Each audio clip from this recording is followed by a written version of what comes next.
What is up, guys, and welcome back to the channel.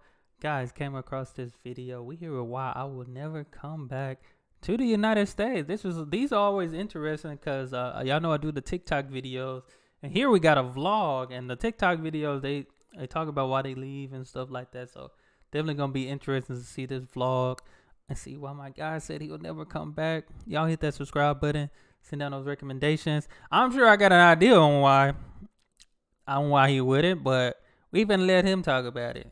This is the story of why I left the United States and why I have no intentions to live there. It's a scary decision to leave the country that you grew up in. Facts. I was lucky to be born there, but I had the choice to leave, and so I chose to go. In my search for a home, I ended up in a tiny country that I knew nothing about. I want to tell this story for anyone who doesn't feel satisfied with the place they were born in, to all the people that are curious to see more of the world. There's a world out there waiting for you, and it's full of surprises. Like a movie, right? Let's back up a little bit. This is me. I would describe myself as a little tornado, unable to stay put in one place. I think I had a hyperactive imagination that led me to create entire I worlds. ain't gonna lie, this some next level editing video right here. Like, I feel like I'm watching like a documentary on like Netflix and stuff. A hyperactive imagination that led me to create entire worlds in my head. As a kid, I invented languages. I knew very early on that I had to chase I adventures. feel like I've seen this guy before somewhere. In another video I did. Adventure is what makes me feel alive. One of the things that drives so many of my adventures is this obsession that I have on learning about how other people see the world. Learning about other societies, other worldviews, other perspectives. When I was in high school, I went on my first trip abroad without my parents, and it was to Spain. And that was a quite eye-opening experience for me, because for the first time, I was seeing firsthand how different life could look from what I had gotten to know growing up. I absolutely loved how different the Spanish sounded when they spoke, how different their cities looked from the town that I was from. I feel like now, like with me, now that I'm learning about abroad, because I used to see that I was never a part of like the little classes and stuff they had in school that like allows you to go abroad and stuff like that. But now that I'm doing this, I'm like, man, I wish I would have been interested in that type of stuff to be able to go to different countries and stuff like that. Because I knew some people were able to go to different countries. I always thought I was going to play basketball, like college basketball, go overseas and stuff. So I said eventually I would, but that didn't happen for me. But I mean, I can still go overseas and, you know, experience that. But yeah, I think if I were to talk to kids, be like, hey, join that so you can see the world, you know, go to a different country. Like, it's going to change your perspective on life. It's going to change your mind on how you view things, how you see things now. You know, it really makes a difference.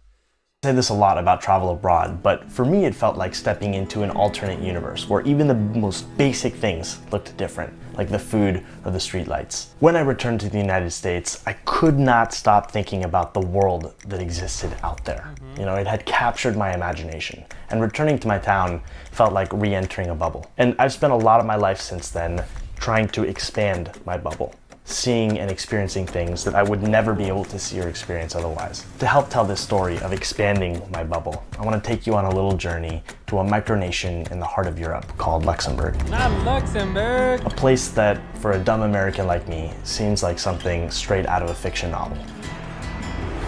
I need to do some more stuff on Luxembourg, you know. That's definitely one of the micro countries I know.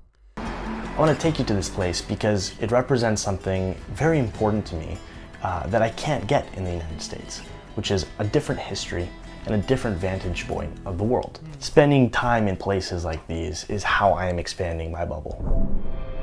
For whatever reason, I just didn't take to many typical American traditions. I didn't play American football or baseball. I never watched a Super Bowl final. I didn't go to prom.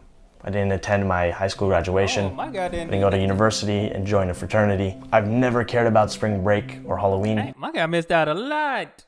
I ain't gonna lie. I mean, sports, I missed the sports.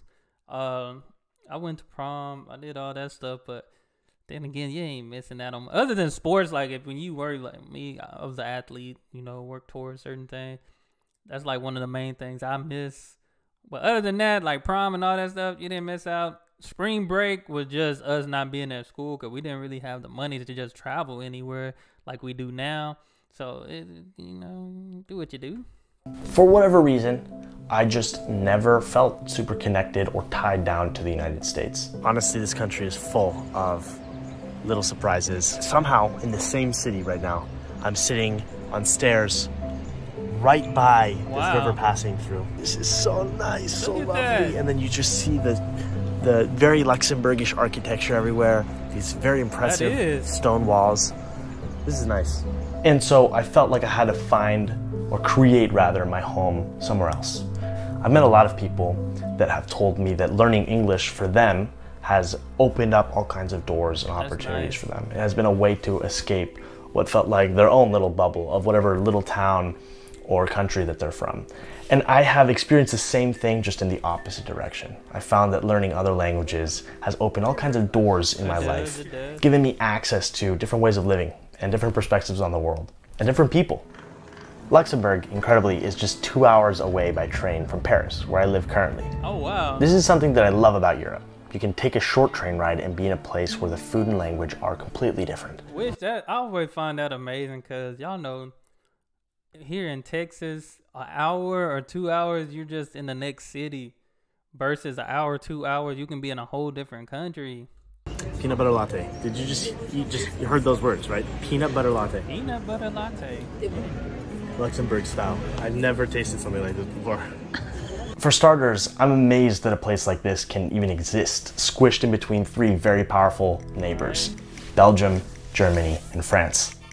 Despite changing possession many times over the last centuries, it is currently a sovereign state. And what impresses me the most about this is that despite its imposing neighbors, it has its own unique culture and identity. To be Luxembourgish is to not be French or German or Belgian. So I'm wearing right now... So what language do they speak in Luxembourg? Huh, I never thought about that. To not be French or German or Belgian. So I'm wearing right now clothing that has been upcycled by a lovely Luxembourgish woman by the name of Debbie. Where is she? Hello! Right now we're in this like little square. Music was playing earlier, I don't know what happened, but it's amazing. This is just a lovely little secret corner. Wow. Hey, they got food and everything out there. I love this. Yeah. Whoa. I'm getting pictures taken of me right now.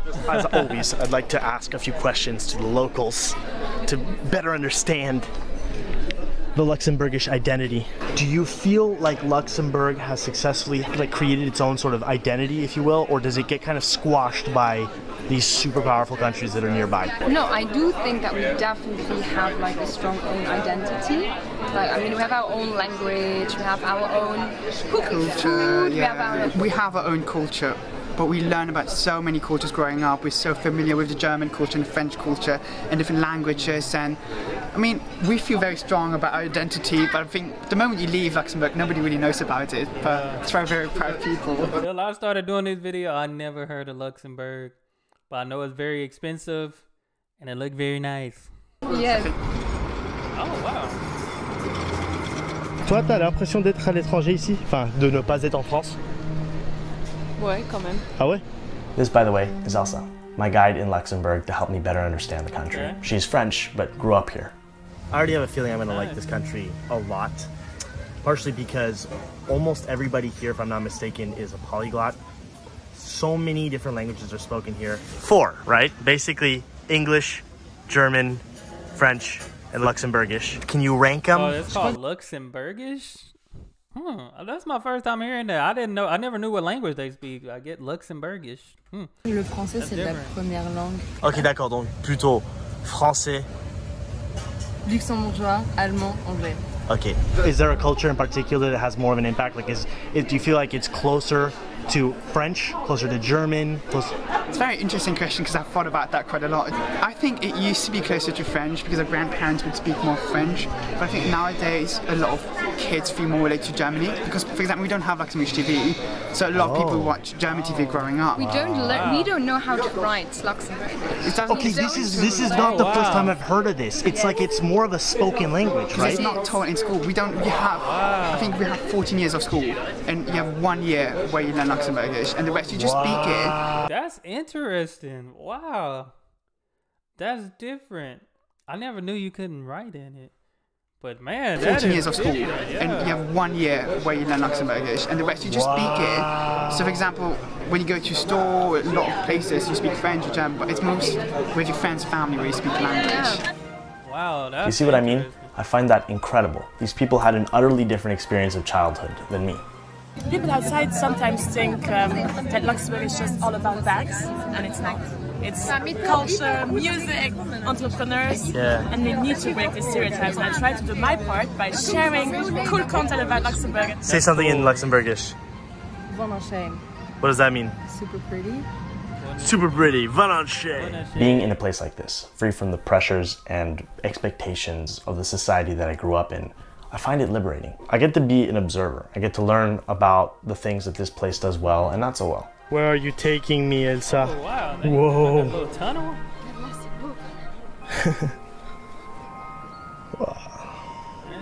So, before I dive into part 2 and why I may never return to the United States, I wanted to talk about the sponsor of this video, which is Musicbed. Man, I know he finna get into the sponsor and stuff, but man, this making me want to check out some more about Luxembourg so far, you know? That's crazy. I didn't Luxembourgish, if I'm saying that right. I didn't know that was a language. I thought, like he said, they were closer to like French, German. I thought they would have been speaking that. That's interesting. That's very interesting. And I am over the moon over the fact that they're sponsoring this video because music is extremely important to my storytelling and creative process. If you are a filmmaker looking to add music to your creations and add feeling and emotion to what you're making, I highly recommend checking them out. For the record, all of the music that I'm using in this video comes from their library, which has only expanded over the years and is of spectacular quality. They're really good. I can't believe that these things exist. I've said this before, but I think we live in an incredible time where there are more tools than ever to express ourselves and to tell stories. It's not cheesy or forced and has played a major role in helping me create a certain feeling that I'm usually trying to evoke in the videos that I make. In fact, music is actually one of the first steps of my creative process. I really like finding a sound that captures the feeling that I want to convey, and then I go from there. And there are some amazing artists on there. Tony Anderson, Paul Russell. So if you're interested in checking them out, you can use the coupon code nathaniel at checkout to get 1 free month when purchasing an annual personal subscription. Thank you so much to Musicbed for sponsoring this video and helping make my travels a reality. I would not be able to do it without their support. Okay, into part 2. Why I may never return. There are 3 reasons why I may never return to live in the United States. And I guess it's important to make that clarification because I'll probably go back to visit friends and family. But in terms of spending my life there, at this stage in my life, I don't see it as very likely. And these are the reasons why. The first is that I never felt culturally American. I might be the least American you will ever meet. I honestly think we should be using the word Usonian instead of American, because American really should be a word that describes people from all over the Americas. Right. I probably say that because my parents are from South America. If you look at my family tree, it spreads across. I feel like you got a point there, because I never really felt truly American. Like we don't wear flags. We don't have we don't wake up and sing the Star Spangled Banner or nothing like that. Like we don't have like USA this hanging up in our house and all that stuff like that. It's certain people that do that, but my family, we never really did that stuff. I say that because my parents are from South America. If you look at my family tree, it spreads across 5 different continents over the last 5 centuries. So I'm a total mix of different things. Wow. I am liking this city more and more by the second. scenery, It's kind of weird. There's like an old part of the city, and then there's this like super futuristic stuff. Look at these buildings over here too. Wow. Just very 21st century. I've mentioned the idea of home and belonging somewhere several times already. I think it's a deep human desire and something I've felt myself longing for so long. And after a lot of looking and a lot of kind of wandering, I think is the right word to use to describe it. I think I found that place. That's what's up. I feel quite connected to France, and Paris in particular, and have started to create a sense of community here after meeting people and spending a lot of time here. And I feel like even if I leave for a while, I always end up wanting to return here. It's a place that I feel comfortable in. You know, I really like the lifestyle. That's a good thing. People that, you know, get the experience going to a different country, and that country makes them feel like they're at home. Because I'm sure, I don't know if he's there with friends, family, or if he's just there by himself. Because just being somewhere by yourself in a new country by yourself, that can be a scary thing. But the fact that he's saying it feels just like at home, and like those things, they start happening. Like, just with my experience when I first went to college and stuff, of course I was a little homesick, but once I was out a lot, like, you just didn't want to just be at home all the time. You know, you just wanted to be out at your own stuff. You know what I'm saying? So it do make a difference, make a huge difference. In the mindset. It's fun living here, and people eat so well, and it's so beautiful. And again, I love how a beautiful country like Luxembourg can be so nearby. I feel very lucky to be able to say those things, and I recognize that there's a level of privilege that's a part of all of this. The second reason is the freedom that I mentioned a little bit earlier on, of being able to sort of be whoever I want to be, not having that kind of pressure and expectation that I felt growing up. It's like I have a chance to start over, and I don't want to give that up. This Sunday is quite stormy, tons of rain coming down, and I'm loving it. We're playing cards here. Somebody's singing over there. I get this beautiful view, water, and it's good. I'm just chilling. Okay, new update, like, I don't know, 2 minutes later. It's like really going right now. There's rain all over. That's some good oh my umbrella god. Right Okay, so it's getting really intense. Hey. Oh my god. No, seriously, like, this is out of nowhere. I can't even see anymore. We're refusing to move. We're gonna stay here. We're playing cards this Sunday. Here you go. I'm gonna distribute. Dang. Start going to work. And the third is that I feel like there's still so much world left for me to see. And at this stage, at least in my life, I like the challenge. I've always felt like adventure has awaited me in unfamiliar places. There's something about the process of decoding and coming to understand things in a way that you had never seen them before that I'm like addicted to. So I hope that that provides a little bit of clarity. I have no idea where things will go from here, but I hope that I can continue this trend of expanding my bubble, because what I found is that it has led to a deeper, more dynamic experience of life. It's like I can't go in the other direction. Once you do that, you have that forever. I gave up a lot of what might be considered as traditionally successful in the pursuit of this lifestyle. And in my previous video, I think I covered a little bit the hard times, you know, on the way to getting here, where I second-guessed a lot my decisions because I wasn't sure if things were gonna pan out. And I know for a fact that in the eyes of some people, I'm uneducated or irresponsible for doing things this way. And to that I say, there are many ways to get an education. Yeah, and this is mine. Thanks for watching. I'll see you guys soon. Nah, this was good. I like this. I like this a lot. Definitely gotta subscribe. My guy Nathaniel. I'm sure the backup plan, his second channel. Now this was good. This definitely is. It got Netflix potential, Netflix, Hulu documentary potential type stuff. But I like the fact, you know, he didn't come on here bashing the United States and stuff. He just said like he never really felt American. Like, just think about all the people that live here in the United States that don't feel that way. You ain't gotta hang up flags and all those things like that. But just opening your eyes to like the whole world type of thing. You know, and that's my goal eventually, especially once I get back walking, get back on things. Like, definitely got to see the world and show my family the world too as well. So appreciate my guy Nathaniel. Hey, this was good. Y'all make sure y'all hit that subscribe button, send out those recommendations. Let me know what you think. Y'all be blessed, be the best, and be you. I'm out.